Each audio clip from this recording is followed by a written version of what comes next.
One plant that gives many of us gardeners a lot of strife is nutsedge. Now, this is sometimes mistakenly referred to as nut grass, but it's actually a sedge. And the sedges are botanically a little bit different than grasses. The grasses, the sedges, and rushes all belong to a group of plants known as the graminoids. So they're sort of grass-like, but there's a little bit of difference. Now, one of the differences between sedges and grasses is that sedges, a lot of them, have 3 edges. And if you look at the cross-section of this stem of nutsedge here, you can see that it's sort of triangular in shape. Now, if we were to take a cross-section of a grass, it would either be flat or sort of rounded.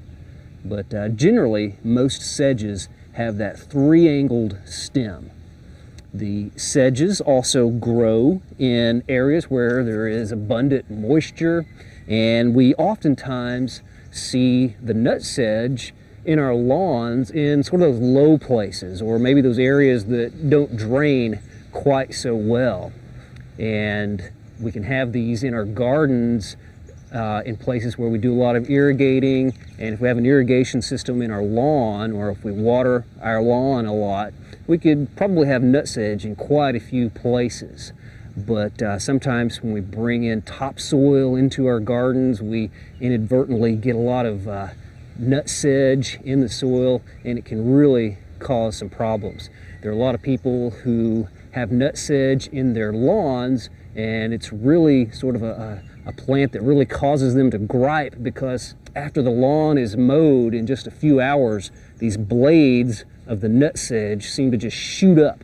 So in just a day after mowing the lawn, you've got these 3 or 4 inch tall blades sort of disrupting that uniform look of the lawn. So it can really be a problem there. And of course, a lot of us in the garden don't like nutsedge because it is so prolific. It's just really hard to get rid of in the garden. And right down here in this spot, you can see we've got a little patch of nutsedge. Well, the reason nutsedge is such a problem in the garden or the lawn is because the plant is actually remarkable in its growth characteristics and its ability to survive in nature. Right here I've got a nutsedge plant, and you can see the stems and leaves here, and I've very carefully removed this from some loose soil, so I've got a good representation of what the plants are like underground. You can see the roots here, the little tiny roots, and then these white things are the rhizomes. Those are underground stems, and they branch out and they do a number of things that enables a plant to survive. Right here you can see this one has started another little plantlet at the end of the rhizome there. So it sort of makes the clump. Here's another one with a little shoot on the end. If they don't have shoots on the end, they have another structure that gives the plant its name. They have sort of these little nuts, or more appropriately, little tubers at the end of the rhizome. You can see that little tuber right there. That is the nut, or one of the nuts of the nutsedge. And these little rhizomes are very brittle.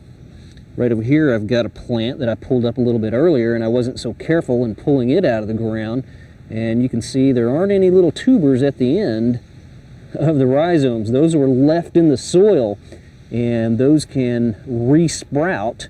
So no matter how careful you pull the plant out of the ground, you almost always leave those little tubers at the end of those brittle rhizomes to re-sprout.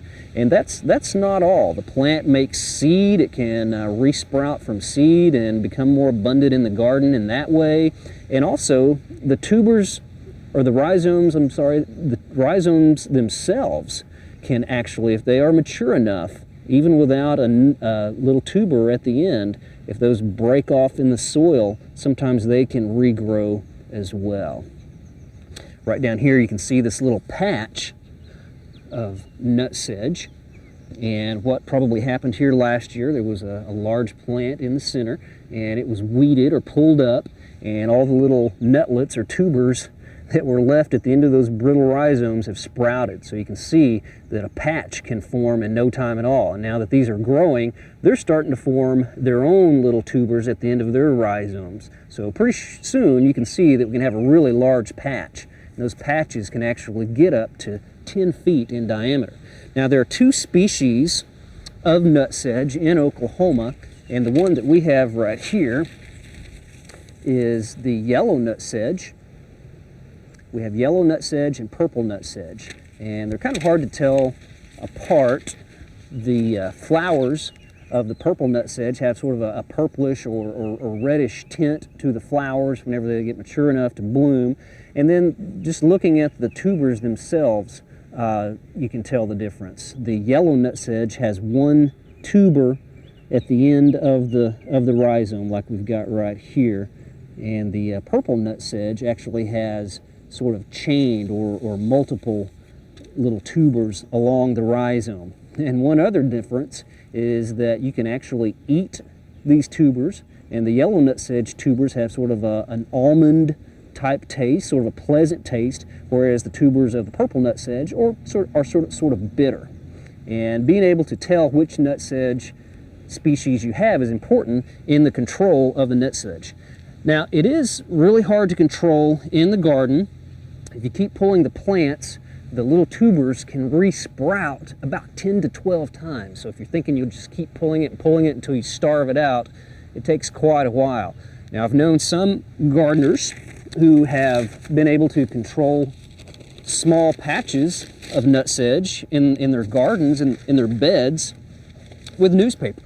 And you just take several layers, a pretty good thickness of newspaper, and you cover the nutsedge, maybe cut it off first, but you get a big enough area of newspaper so there's not any way that some of the plants could make their way sprouting kind of around the edges. And you put that in the garden, then you get a lot of mulch, and you just cover the newspaper with the mulch. The mulch holds it in place, keeps it from blowing away whenever we have those windy days like we have today, and eventually the newspaper decomposes and it kind of snuffs out the nutsedge. And you may have to do this for about 2 or 3 years before the newspaper will kill it.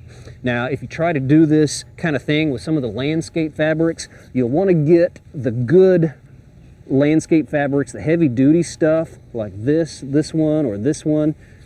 This is a material that is still porous enough to where the oxygen and the moisture can go through, but it won't let any of the nutsedge come up between the fibers there. Now, this is a little bit cheaper brand of landscape fabric here, and it's got the little holes in it, and the little sharp ends of the nutsedge can actually come up between those holes and kind of spread it open, and it can grow and it won't have any effect on the nutsedge. So if you're going to try that, use a good thick layer of newspaper or the really good landscape fabric.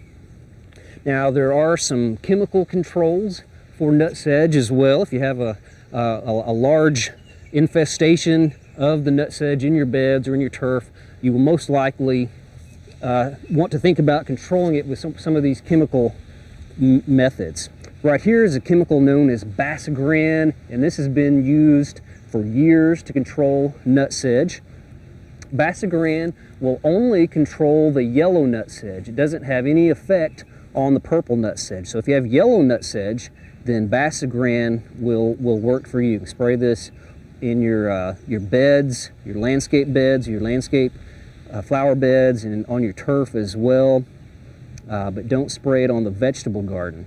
And because those little tubers may not all germinate in the same year, you'll have to do some repeat applications.